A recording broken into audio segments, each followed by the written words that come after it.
আজ এমন 5টি হলিউড সায়েন্স ফিকশন মুভির কথা বলবো যেগুলি আপনার রাতের ঘুম কেড়ে নেওয়ার জন্য যথেষ্ট। কারণ মুভিগুলির কনসেপ্ট একদমই ভিন্ন, আর সব মুভিগুলোই হাই আইএমডিবি রেট সম্পন্ন।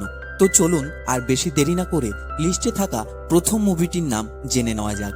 আমাদের লিস্টে থাকা প্রথম মুভিটির নাম হলো কোমা। মুভিটি রিলিজ হয় 7ই সেপ্টেম্বর 2019। ধরুন আপনি একটি দুর্ঘটনার শিকার হয়ে কোমায় চলে গেলেন, কিন্তু যখন চোখ খুললেন তখন আবিষ্কার করলেন যে আপনি বাস্তব জগতের বাইরে একটি ভয়ানক বিভ্রান্তি জগতে আটকে আছেন। কোমা সিনেমাটিতে এমনই এক ঘটনার সাথে জড়িয়ে পড়েন মুভির মেন ক্যারেক্টার। এই জগতে সময়ের কোনো নিয়ম নেই, বাস্তবতা বিকৃত। তার মনের ভয়, স্মৃতি এবং কষ্টগুলো এক অদ্ভুত দুঃস্বপ্নের মতো তাকে তাড়া করতে থাকে। আর তার এমন ব্যক্তিদের সাথে পরিচয় হয় যারা ঠিক তার মতনই এই কল্পনার দুনিয়াতে আটকা পড়েছে। প্রতিটি মুহূর্তে নতুন রহস্য আর বিপদ তাকে ঘিরে ফেলে। যদি আপনি থ্রিলিং, মেন্টাল চ্যালেঞ্জ এবং আত্মবিশ্বাসের অটুট লড়াই দেখতে পছন্দ করেন, তবে কোমা আপনার জন্য একেবারে সঠিক মুভি। তো চলুন যাওয়া যাক দ্বিতীয় মুভিটির দিকে। আমাদের লিস্টে থাকা দ্বিতীয় মুভিটির নাম হলো অ্যালিটা দ্য ব্যাটল অ্যাঞ্জেল। মুভিটি রিলিজ হয় 14ই ফেব্রুয়ারি 2019। এক ভবিষ্যতের পৃথিবীতে অ্যালিটা নামে এক সাইবর্গ মেয়েকে একটি বৃদ্ধ সায়েন্টিস্টের দ্বারা জীবিত করা হয়। সাইবর্গ এমন একটি জিনিস যার পুরো শরীর মেটালের হলেও তার ব্রেনটি হয় মানুষের, কিন্তু এই সাইবর্গটির মস্তিষ্কে কোনো স্মৃতি ছিল না। আয়রন সিটিতে এসে এই সাইবর্গটি আবিষ্কার করে সে এক শক্তিশালী যোদ্ধা। শত্রুরা তাকে খুঁজে বের করতে চায় এবং অ্যালিটাকে তাদের বিরুদ্ধে লড়াই করতে হয়। প্রতিটি মুহূর্ত অ্যাকশন, রহস্য আর বিপদে পূর্ণ এই মুভি, যেখানে অ্যালিটার শক্তি এবং অতীতের রহস্য একে একে উন্মোচিত হয়।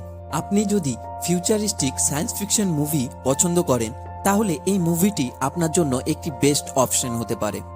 আমাদের লিস্টে থাকা তৃতীয় নম্বর মুভিটির নাম হলো জ্যাক দ্য জায়ান্ট স্লায়ার।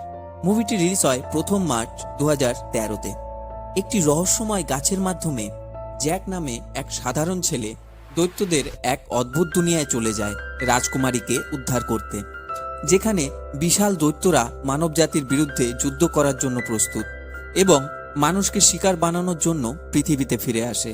এটি একটি অ্যাডভেঞ্চার থ্রিলার সিনেমা, যেখানে জ্যাকের সংগ্রাম, সাহস এবং দৈত্যদের বিরুদ্ধে যুদ্ধ আপনার দৃষ্টি আকর্ষণ করবে। মুভিটির ভিজুয়ালস আপনাকে এই মুভিটির প্রতি আগ্রহী করে তুলবে, কারণ এতে রয়েছে অবিশ্বাস্যকর অ্যাডভেঞ্চার, উত্তেজনাপূর্ণ অ্যাকশন এবং বিপদের পরিপূর্ণ চ্যালেঞ্জ। আমাদের লিস্টে থাকা চতুর্থ মুভিটির নাম ইনসেপশন। মুভিটি রিলিজ হয় 16ই জুলাই 2010-এ। কল্পনা করুন আপনি অন্যের স্বপ্নে প্রবেশ করে তার সবথেকে গোপন তথ্যগুলি চুরি করেন, কিন্তু একদিন আপনাকে এমন একটি কাজ দেওয়া হয় যেটা খুবই বিপজ্জনক হতে পারে।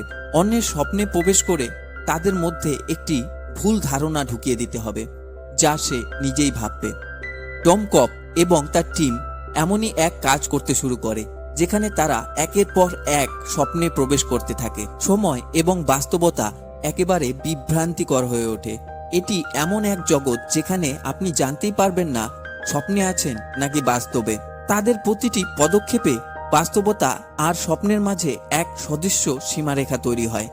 ইনসেপশন এমন একটি থ্রিলার যা আপনাকে শেষ মুহূর্ত পর্যন্ত চমকে রাখবে। প্রতিটি সেকেন্ডে আপনি ভাববেন এটা কি সম্ভব। এই মুভিটি দেখলে আপনি বাস্তবতা আর স্বপ্নের মাঝে সীমা হারিয়ে ফেলবেন এবং এক বিস্ময়কর রহস্যের সন্ধানে প্রভাবিত হবেন। আমাদের লিস্টে থাকা শেষ মুভি অর্থাৎ পঞ্চম মুভিটির নাম দ্য ম্যাট্রিক্স। মুভিটির অনেকগুলি পার্ট রয়েছে, আর এই মুভির প্রথম পার্টটি রিলিজ হয় 31 মার্চ 1999। কি হবে যদি আপনি একদিন জানতে পারেন আপনার পুরো পৃথিবী একটি অস্বীকারযোগ্য ডিজিটাল জগৎ? আপনি যা কিছু দেখছেন তা আসলে বাস্তব নয়, একটি মিথ্যাচারের অংশ। দ্য ম্যাট্রিক্স সিনেমাতে লিও নামক এক হ্যাকার এই ভয়ানক সত্য আবিষ্কার করে। তার জীবনের পুরো ভিত্তি নকল এবং সে যা কিছু জানে তা আসলে এক বড় স্কিমের অংশ। এক রহস্যময় চরিত্র মরফিয়াস তাকে জানায় সে একমাত্র ব্যক্তি যিনি ম্যাট্রিক্স নামক এই কৃত্রিম জগৎ থেকে মুক্তি পাওয়ার রাস্তা জানে। সে এখন এক জীবন মরণের যুদ্ধে, যেখানে তাকে শত্রুদের পরাস্ত করে ম্যাট্রিক্স এর অন্ধকার জগৎ থেকে বের হয়ে আসতে হবে। দ্য ম্যাট্রিক্স মনস্তাত্ত্বিক থ্রিলার যা আপনাকে প্রশ্ন করতে বাধ্য করবে। মুভিটি আপনার মস্তিষ্কে প্রভাব ফেলবে আর আপনি বাস্তব জগৎ নিয়ে একটু সংশয়ে পড়বেন অবশ্যই। এই সিনেমার অ্যাকশন, সাইফাই থ্রিল এবং বুদ্ধিমত্তার পরীক্ষা আপনাকে শেষ মুহূর্ত পর্যন্ত চমকে রাখবে। আজকের মুভির কালেকশনগুলি আপনার যদি ভালো লেগে থাকে তাহলে ভিডিওটিতে অবশ্যই লাইক, শেয়ার, কমেন্ট করতে ভুলবেন না। আর কি ধরনের মুভি আপনারা দেখতে পছন্দ করেন সেটা জানাতে ভুলবেন না। ফিরে আসছি পরের ভিডিওতে, ততক্ষণ ভালো থাকবেন।